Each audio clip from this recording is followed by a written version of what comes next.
This is building simulations with generative AI, or what we call microsims.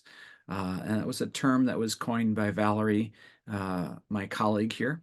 And so what we're going to do today is we're going to just give you an overview of what microsims are and how they're used in classrooms, and give you a chance to try some of them. And I have put the chat to this slide deck in the Zoom chat, so you're welcome to actually go to the slide deck. And I have some sample prompts, and you're welcome to copy the prompts into ChatGPT, and I'll demonstrate that to create your own. If during this presentation anybody can think of a sample simulation you would like to do, please write up a short description and put it in the chat. And if we have time at the end, we'll see if we can build one. All right, so let's just go through this. And just a quick introduction to myself. I am an AI researcher. I work for a company called TigerGraph out in the Bay Area, and I spend a lot of time building generative AI front ends, chatbots, to ask you questions about your knowledge graphs, about your databases, about your documents. And I'm just very, very interested in applying a combination of large language models and knowledge graphs for education so that you can recommend content, recommend lesson plans, recommend simulation, recommend stories, right? So what we're going to do is just go through a little bit of why we think this is going to be a big change. We'll just describe what a microsim is. I have a bunch of demonstrations. The best way to understand this is to see the demonstrations. And then we're going to go in and talk a little bit more about how we create these microsims, and how we can tune them, and how we can do other things to share those things and to document them with others. Right, so radical change ahead. I've been doing this presentation now for about 9 months, and it's about the change that's happening and what I call the end of direct instruction. Right, so ever since Socrates, we've been having this lecture format where somebody knowledgeable stands up in the front of a class and shares their knowledge. And the problem with that is that you have one message for everybody. Even though this is the dominant form of instruction today, I think in the next 5 years, it's going to change dramatically. And it's going to change because of what's happening in generative AI. Generative AI tools like chatbots can be used to customize content on demand to meet the needs of your students, even individual students that are having specific challenges. So direct instruction is really the thing that is going to change. So after this session, our goals are to define what a microsim is, how they're used in classrooms. I think this is kind of repetitive to the agenda, but I also would like to get ideas from you about what microsims you would like to use. All right, so just a quick chronology. I think I've been volunteering now for over 10 years. I got almost 10 years, come August 2014. And when I first started doing this, I found what's This is that? our 10-year anniversary. Yes, it is our 10-year this summer, I think. Yeah. Well, yeah, that Code Savvy has been around, right? And when I first started out, the people were wonderful, but the content was not optimized, right? We'd buy these Arduino kits, and they would have a very tiny manual, but we didn't have lesson plans and a lot of things. And a lot of the projects kids want to do, there's no example code. So I started to put all my lesson plans online and share them with other instructors. Then COVID came, and we had to shut down our classrooms, and we had to be creative. We started to say, well, we're going to do virtual classrooms. And so we really put a push on putting all of what we call our concepts online, all of our sushi cards, our lesson plans, and even going so far to try to put physical computing things online with our robots. And then in September, I started to use GPT-3. This is way before it became popular. And then in December of 2022, GPT-3 came out, or ChatGPT, I should say. And we started to do a lot more work with it, building lesson plans. And Val, I think it was around in July of last year that you coined the term MicroSim, and boy, the world has, for me personally, just been different ever since then. So let's look at the big trend here. When we say generative, what we mean, what we're doing is we're generating content. That can be text, it can be images like DALL-E or Stable Diffusion. It's now generating videos. Granted, they're short and low quality, but they're getting better every month. We can generate lesson plans, and now we can generate animations, and we'll show you how to do that. My guess is in 6 years, you'll be able to create a custom Marvel style movie for under $10,000, right? So and you can use AI to have your characters speak any language on planet Earth, right? So it will be that impressive. The tools are getting better. And so my question about this is, what about educational storytelling? So I use the word storytelling because I think that kids have a special wonder for storytelling. They love to listen to stories. And if those stories can be customized to what they're interested in and what they need to learn, then you have this magic circle of interest and interactivity and customization that's going to dominate education for the rest of time. So let's talk about MicroSims. So Val's big idea. While she was meditating, Val, you want to tell the story at all? Yeah. So we'd been playing around with this idea for a while, of using AI to generate code that would visualize a topic. And so I was meditating about, we didn't really know what language we were going to use.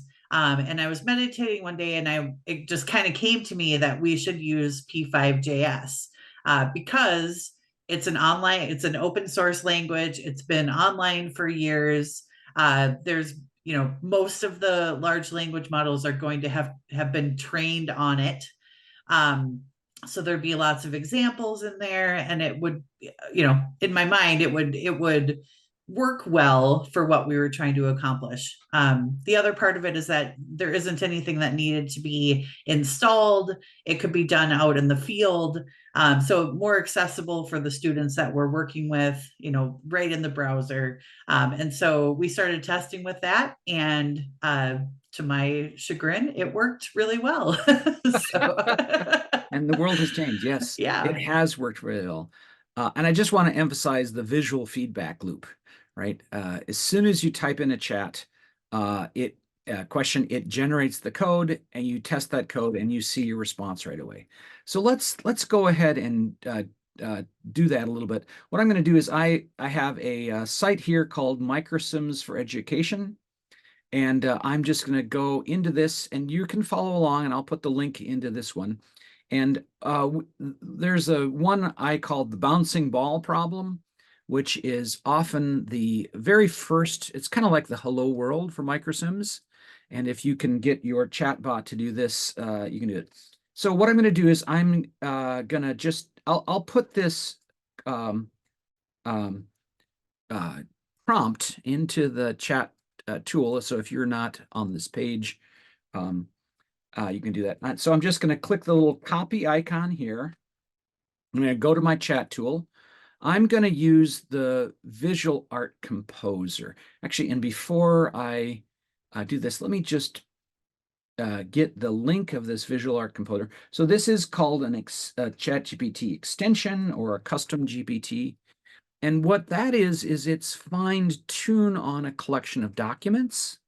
And this one, visual art, by the way, it's used by artists. NYU has huge grant programs to maintain this stuff.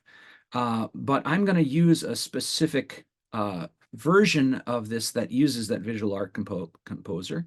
And then I'm going to just say a new chat, and I'm going to just paste that code in here.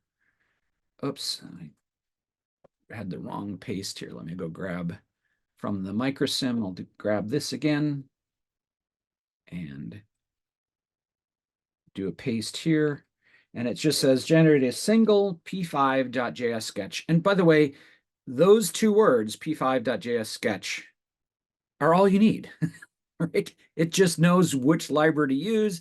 It knows there are 20,000 of them out there. Then I'm just going to take this copy code, and I'm going to go to my what's called P5JS editor, and I'll send you the link to that in a second here. And then I hit run, and there it goes. There you have a bouncing ball. It generates a little code a little bit different every time. But in general, you're going to get something that works. And maybe I don't exactly like the fact that it's going just up and down, and I want to change the X a little bit. You can do all sorts of things like that. But that's generally the way you do it. And if, by the way, if you do this again, and say make the position be random, it will then give you another sketch. And once again, these sketches are very small, so you can kind of see a little bit. This one says let the X be Y. I can go back into P5JS, stop this one, and oh, actually, that one's a little bit too crazy. It should only, I'll just say let X equal a random of 1 or something like that, and you can get a little bit random. Guess I don't have the random function. Oh well. It's XB X. I'll have to just say let X equal 0, and so I have to define that there. And oh. So while you're playing with that, Dan, I just wanted to give a little bit of I have a story. Yes, go tell a story. Yes, please. So you had mentioned how this is a great way to kind of customize for what kids are interested in, right? And so we have been doing these sessions with students for now since June of last year. And we were doing a session in St. Cloud, and it was about 25 students. And what's funny about this is, like, once kids start getting the code to work, you'll hear the excitement kind of like ripple through the room, and they start showing each other their MicroSim, and everybody's excited about what they're doing. But there was this one kid who just he was not interested in it at all. He's like, I don't like this. I don't want to participate, whatever. So I went up and asked him, I'm like, well, what kind of stuff are you into? He's like, I just don't like this. I'm like, well, what do you like? And he's like, well, I like hockey. I'm like, okay, well, let's use it to make something about hockey. So he used the same process to visualize a hockey player. And so it sketched out a guy with a hockey stick. And he's like, well, but there's no puck. And I was like, okay, well, go ask the GPT for a puck. So he went back and he iterated, asked it to add a puck, and it did. And then he went back and forth with the AI about 5 times, asking for different things. And by the time he was done, he literally had created a little game where he could shoot the puck into a net and it would keep score. Wow. And so we took this kid within the hour of him like hating everything and not wanting to do it, to him literally coding his own little video game. And so, like, that's the game changer that I think, why I think this is so important, is because we can break down those barriers for kids, and make it, if they can visualize it, chances are good we can create some kind of microsim that works to have them be interested in it. So that was my that's a great story. Yes. The code that it generated the first time wasn't very good, and that happens. But I think you'll find that it's standard. Anybody try this generating code yet? Okay, that's right.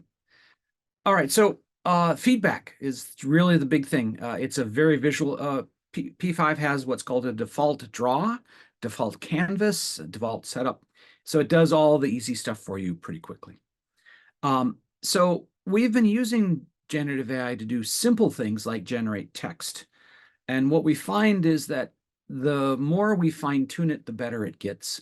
But what we need is to have about 10,000 microsims, and then we're going to really start to do that.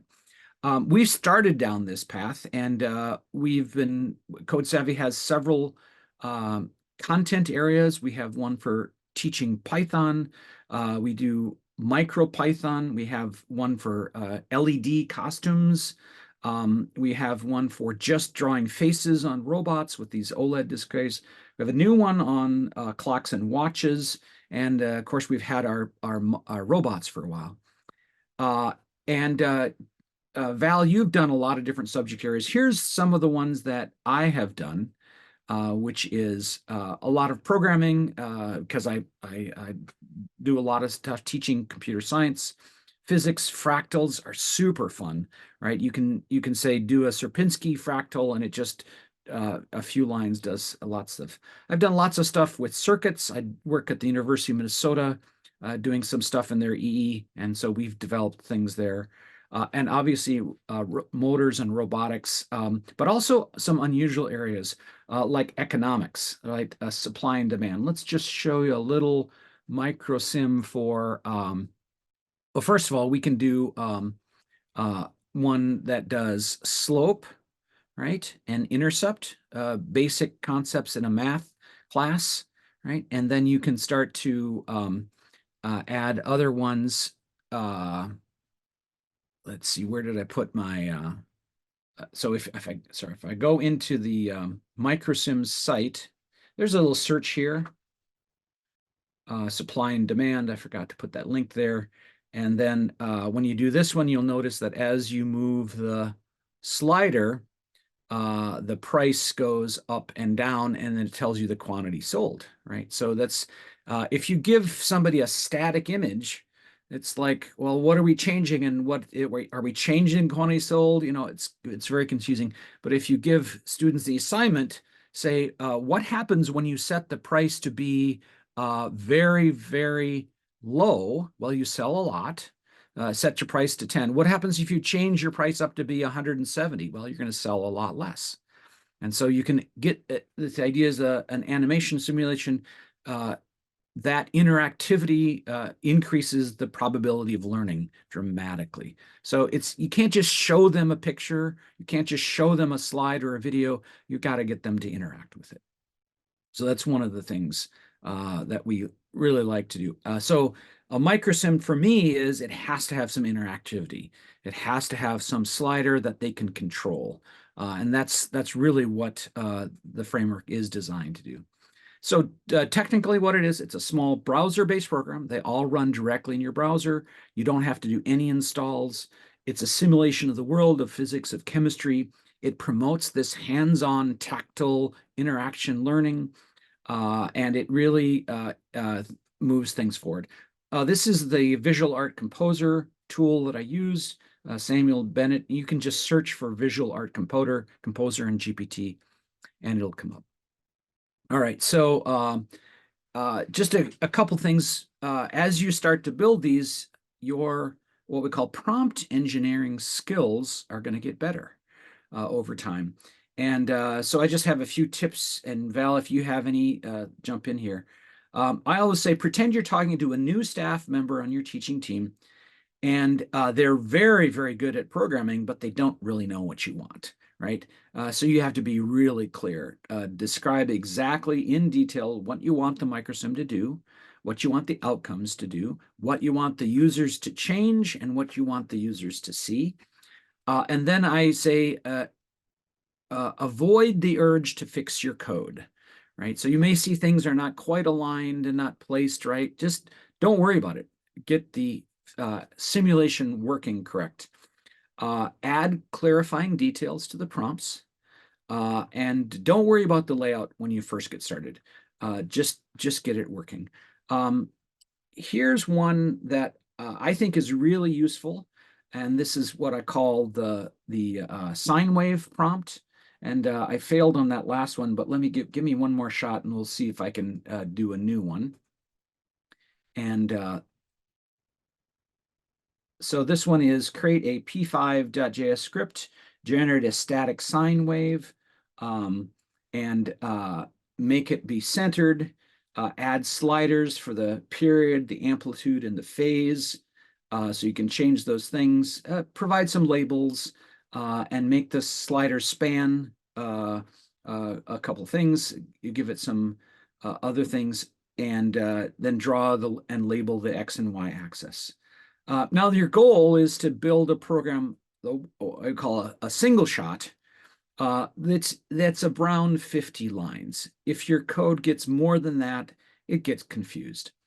And so what you're going to do is you're going to have to use decomposition. So you might have to have it have a program that will just draw the axes or just draws the sine or something like that. Let me just see if I can get this one to work. So I'm going to say file, I'll just replace this one because I have a copy of that. Got to remember to save your code with the save menu. Okay, and that generated this. And all right, so it generated some of them, but not all of them are working. So it looks like the amplitude is working, but some of the others didn't quite work. Let me just show you what that will look like if we clean it up a little bit. And here is the amplitude, here's the period, and here's the phase, right? So I have to offset a little bit of the controls there, but you can see that it's pretty good, and you could use this in a classroom with a whiteboard. There's ways to make it full screen too, but in general, we put the controls at the bottom because the teachers are often up at the smartboard and they want to use their hands to move back and forth. Dan, we've Right. also asked the GPT to add an audio component to that, and so it'll make a pitch when you play it, and so that gives that audio feedback as well. Great. I don't know if you can hear the sound? I don't know if it's sending the sound into the Zoom, but yeah, it's No, it's making a not. sound, a higher pitch here and a lower pitch here. Anyway, so that's a good example of, yes, you can include, it has a full audio library if you want to do that. Not every classroom wants their It students can running, get a so you little want to have a chaotic. non-sound version for that too. Yeah. Okay. All right. So let's now just talk a little bit about areas that we're starting to do this. I work with a couple of schools that are doing robotics programs, and they would like to start out with some very, very basic things for kids that just learning about wires and conductors and LEDs and very basic things like that. And so one of the things that we did was what the teachers wanted to be able to say, how would I figure out which resistor to use with an LED on a little breadboard? So we built this sample thing, and you can go online and you can look up what's called a resistor calculator, LED resistor calculator, and and it's kind of boring and isn't very interesting. But if you spend a little time with this, I'll just make this a little bit bigger here. Oops.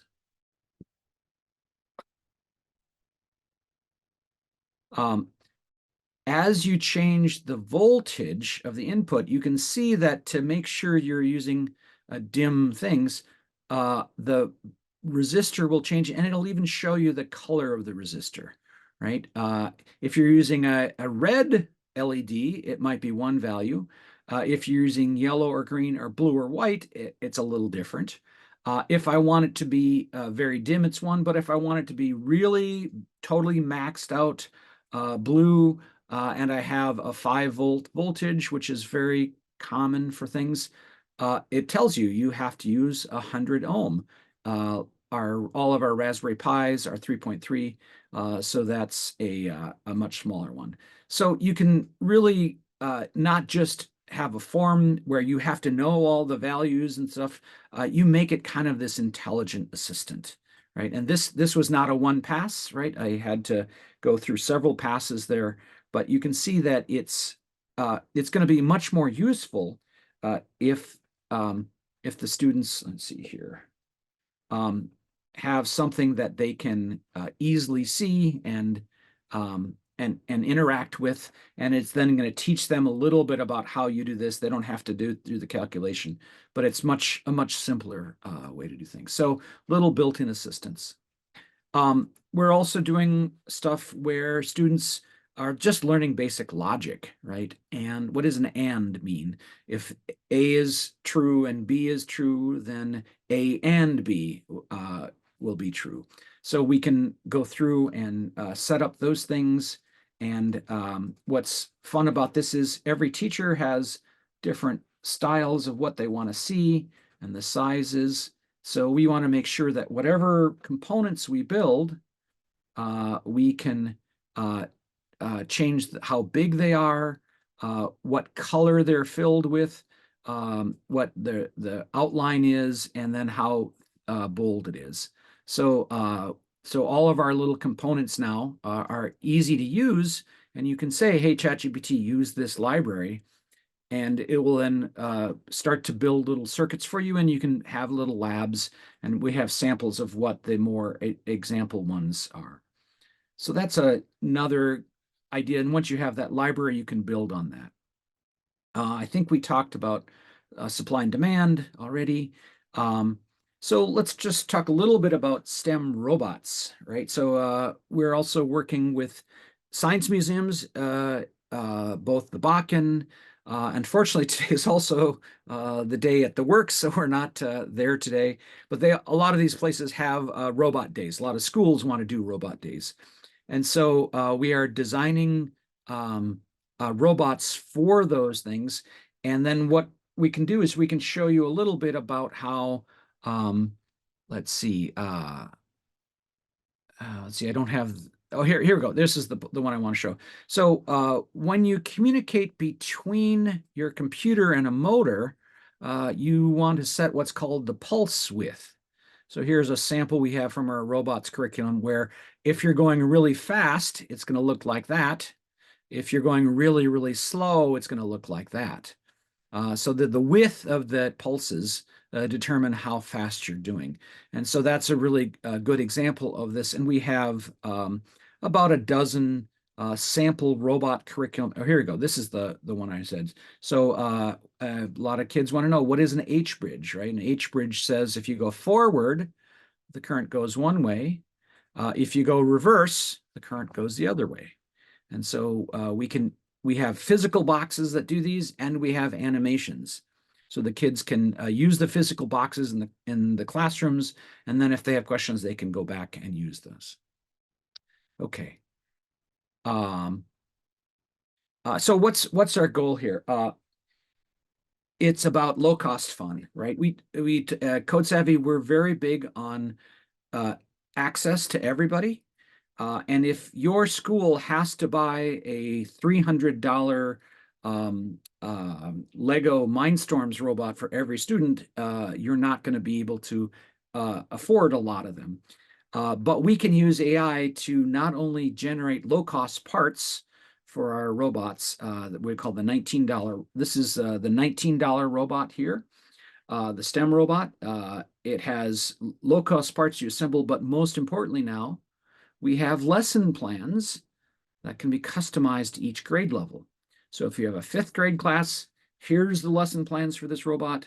If you have junior high school, it's these. If you have 11th to 12th graders, we have a different set of lesson plans. And those can be all generated, and we're storing a lot of those in not only the STEM robots, but we have a robot day class. And I'll just go to the robot day to show you what this is like. So if your school is doing robot things, we have all of these tables that you can set up. We have all the different activities. And a lot of these have not only just a physical one, but will also give you simulations of what they look like online. And so all of these things uh, are kind of all tied together, and we have a curriculum around that. So that's a little bit of why examples of how we're doing other things, and we have a couple of examples of if you have a breadboard, great. If you don't have a breadboard, I don't think I have this one here, but we can also give you a sample of what those breadboards look like. So, okay. All right, let's just talk a little bit more big picture here. Uh, One of the interesting things that somebody asked me to do is, can you help me come up with simulations that teach systems thinking? So systems thinking is this idea that we are all part of these complex systems, and we would like to teach students about why they have to be good citizens in our planet. And one of the common ones is called Tragedy of the Commons, right? And this was amazing because I literally typed this in and I got a pretty good working simulation the first thing. And then my wife said, Dan, it's too boring. You got to make these emojis look like little cows going around the Will screen. you zoom in? Oh, there you go. Yeah. That's so cute. Yeah. So, and then what you can do then is you have an assignment that what if you have more cows? What will happen? Right? Well, they're going to eat more grass. And the grass takes time to grow back. That's called the regeneration rate. What if you have fewer cows? Well, you're going to have commons that aren't going to be overgrazed as much, right?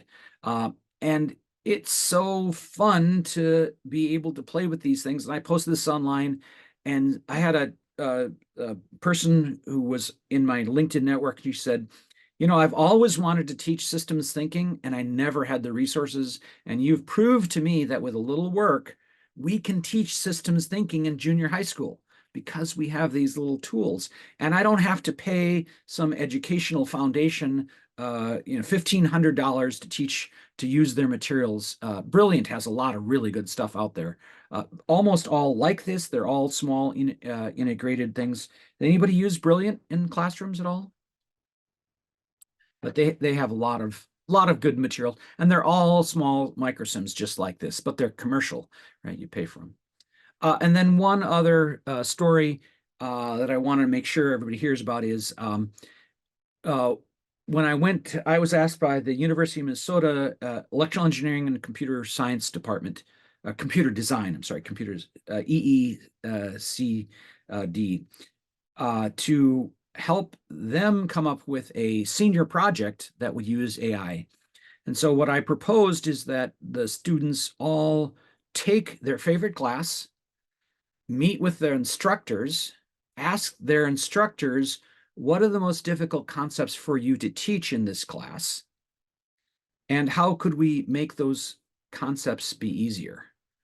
And this is not exactly something you do in a high school, but what was really crazy is the professors. I mean, there's really smart professors at U, but they're very intimidated by using generative AI. And this one student just took one of their basic labs, and just by changing, this is an AM FM lab, so you're going to use amplitude modulation at the top, frequency modulation at the bottom. You're going to change the carrier, you're going to change the message frequency, and it demonstrates all the concepts, right? Is it more fun to read a block of text or to play with this? And the answer is it's always more fun to play with it, right? So the students have been doing very well. They're very ambitious. They don't want to do any simple simulations. They want to build the most complicated ones that are in the complicated classes. So you see some very ambitious work here. This one is just absolutely crazy. All these different, I mean, tools and things like this to set up all this, and it has to do with inductors and capacitors and all this other stuff. So beyond me, but This is they're so they're having a cool. great time. That is Um, amazing. it it is. amazing because the way they're working with the professors were all very skeptical at first, and they are slowly starting to warm up. Gee, maybe we could integrate this into our classroom. So they're giving us a little bit more attention. All right, so we've been talking a lot about computer science across the state of Minnesota. Andrea has been our champion for teaching computational thinking. I just really want to emphasize that building microsims is a fantastic way to teach computational thinking. And one of the things you can do is you can, of course, in your mind, break up a problem and ask them things, but you can also ask GPT to break a problem up into subcomponents. I want to create a simulation of complex linear regression. That's a pretty hard problem. How can I decompose this into parts? So you can ask that to ChatGPT. Let's just demonstrate this. So I'm just going to copy this. I'm going to go into ChatGPT. I'm going to create a new one here. I don't have to use Visual Composer, but I have it running. And you can ask GPT, how do I break it up into smaller pieces? Setup, generating some sample data, doing the linear regression calculation, doing the drawing, and then the interactivity, right? 5 pieces, right? And guess what? GPT can't do them all in one shot. But if you say, I'm going to build a linear, oh, it's actually making an attempt. I doubt this will work. I'll be quite surprised. But you notice that it started to generate small functions. And that's the key. If you know computational thinking, you know that decomposition is one of the fundamental skills that we have to teach. Take a big problem, break it up into small problems, solve one problem at a time, assemble the results together, right? And what you can do is and by the way, when you sometimes in your prompt, you can go in and say, I know this is a hard problem, ChatGPT. I want you to break it up into these 3 pieces. Oops, sorry. Wrong. Let's see. Oops. This is here we go. So break it up into pieces and then do one piece at a time. I'm pretty sure this isn't going to work because that's a hard problem, but you can at least sometimes you'll see it make an attempt. Yeah, so it didn't do it, but you can see that we can then start to say, hey, this doesn't work quite well, and what, sorry. So I can kind of see that it did a setup, but in the draw that it didn't call its own, it did do it, but it didn't call the other tools in here. So it didn't do exactly one. So decomposition is super important, and we're hoping that you can reinforce that. All right, so we're going to wrap up here and open up for questions. One of the questions I have for people is, let's assume that there's about 1,000 microsims today. And let's assume that the students at the U go out and teach their fellow students, and that teachers build some of these and they do it. And one of the things I think you'll find is that the reason that people create them is because they see microsims, right? They've gone through a class. And what happens is the more they see, the more they want to create their own, right? Now we haven't figured out an exact way to share these yet. We don't have a centralized search registry for these. We have lots of microsites with little search, but we don't have a search engine. Although you can go into GitHub search and you can find a lot of them. But what we're going to start to see is once we have a central repository for this, as you see a new microsim, you're going to want to build one. As you build one, you're going to share that, and other people are going to see it. And this is called a positive reinforcing loop in systems thinking. The R means it's positive reinforcement. So we're going to start to see more of these. And my question is, what's going to be the doubling rate? If you've heard of Moore's law says that density of chips doubled every 18 months. I think that the doubling rate of microsims is going to be under a year. And I think that within 5 years, we may see 1 million of them. right? And that means that these AIs are going to be able to say, well, I want to learn how to do X. It will have 1,000 sample microsims that it can choose from to recommend that you play with. Oh, and I like that, but I want this new slider added, and it's going to know how to customize that. And that's going to accelerate our rate. So I'm very confident that the doubling rate is going to be under a year by 2040. And this is a very conservative doubling rate. There'd be 10 million of them. So last thing to talk about is what I'm doing in my work is using knowledge graphs to understand what they already know, and then use that to generate the next section. And that's called the hyper personalization. So we can tune a simulation not just to a classroom, but to an individual. Today, if you build lesson plans, you kind of have a mental image of your students, and you build a lesson plan so you don't lose most of the class. You tend to target a lesson plan to the slower learners. You don't want to lose people.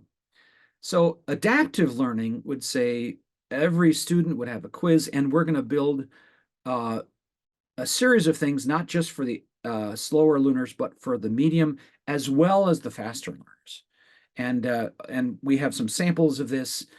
Here's a sample sim, and then here's the lesson plans for students that need more reinforcement, more time, they can't absorb it. Maybe, and it's not that they're stupid, it's maybe they're not native English speakers, right? So it takes them a little longer to understand the terms and vocabulary. So it's going to be fun.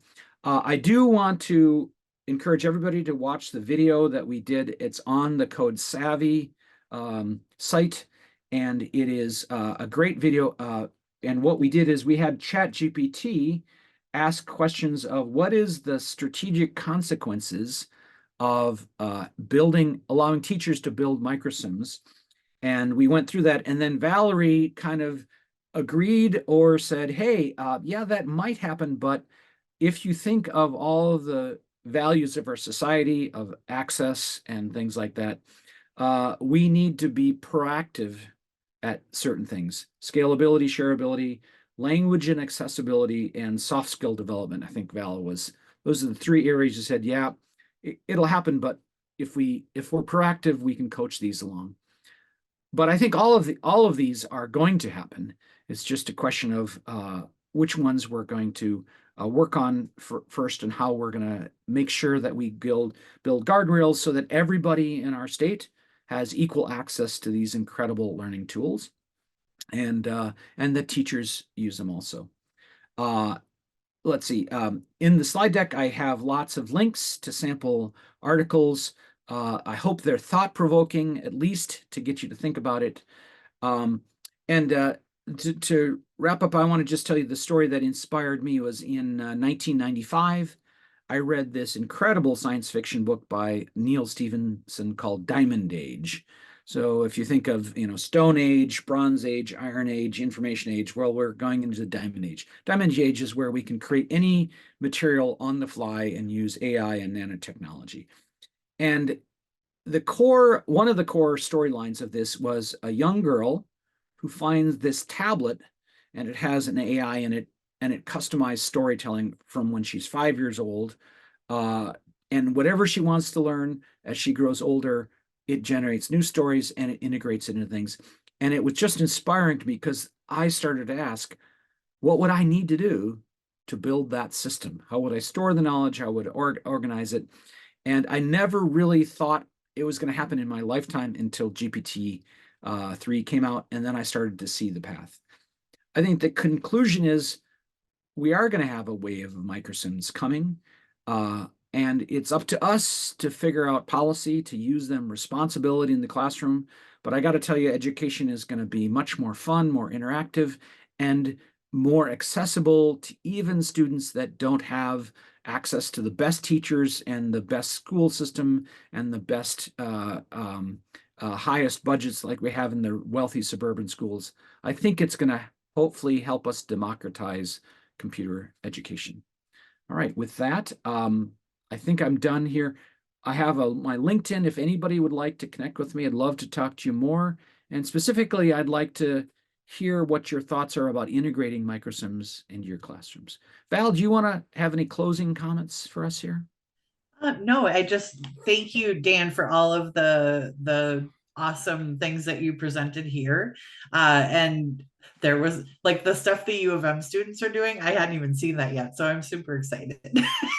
Yes, I know. I just got them to put that gallery page up I last week love so that. they can Yeah. we can see them all on one. They all have their own GitHub sites. So once again, a lot of students aren't good at sharing their knowledge, right? So Right, right. And it's I one of the was things we got to work on. So I was going to say too, along the same realm of that, we're doing a series of hackathons and microsim contests every month between now and the end of the year. And so what we're doing is we're asking students that participate in it to take little videos of their microsims and post them on social media with the hashtag microsims. So that way we can track and see what people are doing. So that's just another way that hopefully we'll be able to see some of this activity happening out in the wild. And yeah, any feedback people have about doing this or using it in their classrooms, I love seeing those come through. So I encourage anybody to share with us whatever they do with this tactic. okay, wonderful. Any final questions? All right. Well, if not, I think then we will wrap up. Thanks everybody for coming. And if you have any more questions, please let either Val or I know. Thank you very much, everyone.